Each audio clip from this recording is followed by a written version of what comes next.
Morning. My name is Wanda Jones. I'm the designated federal official for the Chronic Fatigue Syndrome Advisory Committee, which has been established to advise the Secretary on science and evolving issues related to chronic fatigue syndrome. We are happy to be here in the Great Hall of the Hubert H. Humphrey Building this morning, a venue that provides us a bit more space, and to be webcasting again with more cameras and a little bit better lighting, etc. We did put notices out there if you have concerns about being shown at any angle on the webcast, whether you're making public comment or whether you are in the audience, we can advise you on where you can sit to minimize the chances of a camera angle picking you up, while the cameras will be focused on the advisory committee and the commenters.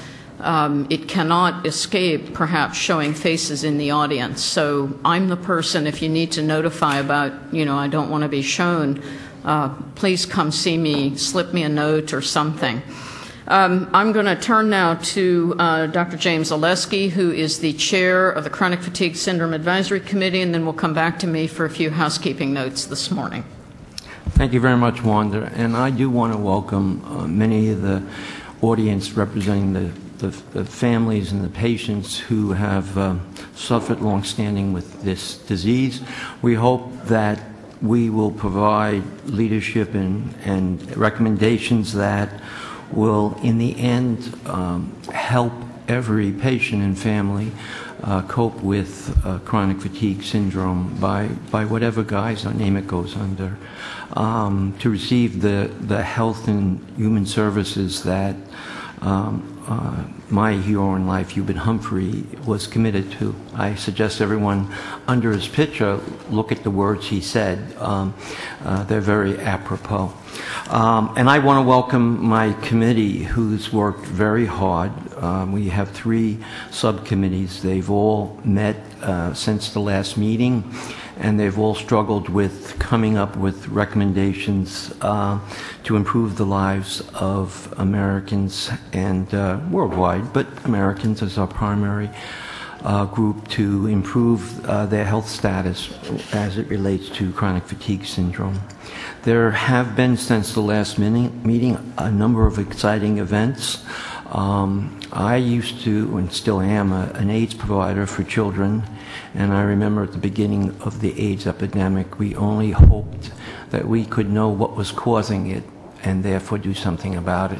And obviously that worked pretty well. When we found the cause, we prevented women from transmitting it to children so that children don't become HIV infected in the United States. With the hopes that the recent discoveries since our last meeting may lead down the same path, this can be a very exciting meeting.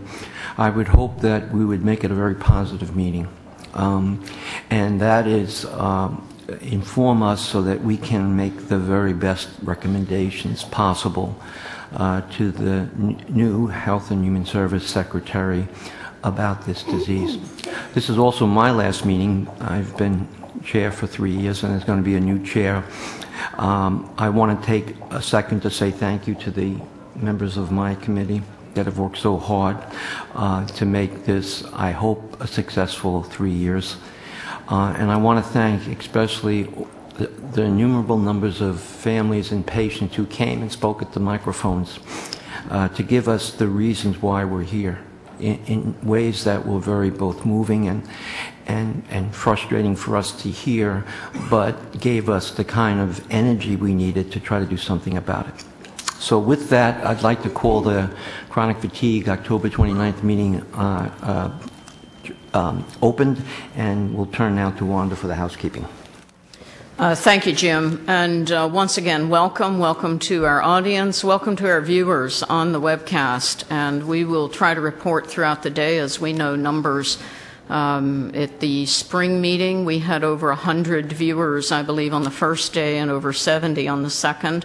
And then it has also been reviewed, downloaded, etc., hundreds of times. So we know how popular and how important having this meeting available through webcast is.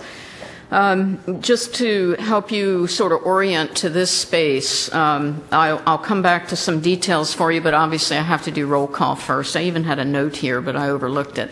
So let me go down the members and just call the roll, please, for the record. James Oleski. Here. Rebecca Artman. Lucinda Bateman. Ron Glazer. Arthur Hartz. Chris Healy. Here. Leonard Jason. Here. Nancy Klimas. Jason Neufeld. Here. Morris Papernick. And Christopher Snell. Here. The ex officio members, Michael Miller. Here. Mark Cavalle-Cole. Here. Deborah Willis-Fillinger has told us she will come later in the day. Eleanor Hanna. Here. Cheryl Williams. Attending in Cheryl's place? Yes, Mike O'Connor in place of Cheryl Williams. Mike O'Connor, thank you very much. He's the alternate Social Security Administration ex officio member. Now, back to logistics for this room. The restrooms, for those of you who have not found them yet, you have to go past the elevators and to the left. All of our guests today will need to be accompanied.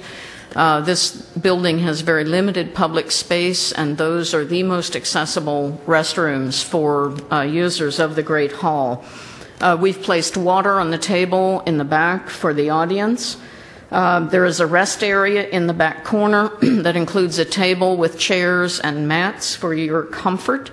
And the agenda we have modified slightly today to add one extra presentation that will all occur before lunch. And so we will be breaking rather late for lunch. It will be about 1:15. But the advantage to that is that out of here, the best place for you to go for lunch is actually going to be down 3rd Street to past the metro area where there are several restaurants.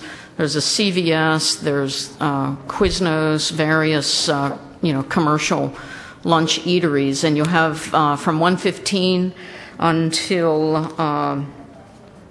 2 o'clock. And it will be past the lunchtime crowd, but we would encourage you to get out in the fresh air and get some lunch there. We will not be able to handle your going to the cafeteria in this building. There's water in the back of the room. And beyond that, is there any logistical question for the committee that I have overlooked? We are still, the phone is right in front of me. It's obviously not plugged in. We are working on that. Moving this into this space has created some unanticipated complications this morning. Rebecca. The pens, just so you know, are dead. Oh, no, they're not. Actually, I don't know why they do this, but there's a little plastic ball on the end that keeps all that liquid ink from running all over the place. Took me a while to figure this out, too. So the pens are not dead, even though they were purchased by the government. Okay, we're going to start this morning with reports from the ex officio representatives. And HRSA, we will try to catch up in the morning rather than disrupt the program this afternoon when the HRSA ex officio representative comes. I want to turn to our colleague from the Social Security Administration, Mike O'Connor, and ask Mike if he will provide us. And I believe you have slides. We were told that there's a technical problem with our slides, okay, and we're not going to be able to have them. So we'll present without the slides. Okay. Okay. Good morning. My name is Mike O'Connor. I'm a team leader in the Office of Disability Programs at the Social Security Administration headquarters in Baltimore. I'm an alternate ex officio member, and I'm sitting in for Cheryl Williams from Social Security. Also, we're new ex officio members. We're replacing Dr. Lawrence Desi from SSA, who was the previous ex officio member who represented SSA. It's a pleasure to be here today. With me today is Joanna Marashlian, Social Insurance Specialist in the Office of Disability Programs. This morning we would like to give you an update on CFS-related activities in our agency, the Social Security Administration, and address some of the issues that were mentioned in the previous meeting. Joanna will start by talking about work issues.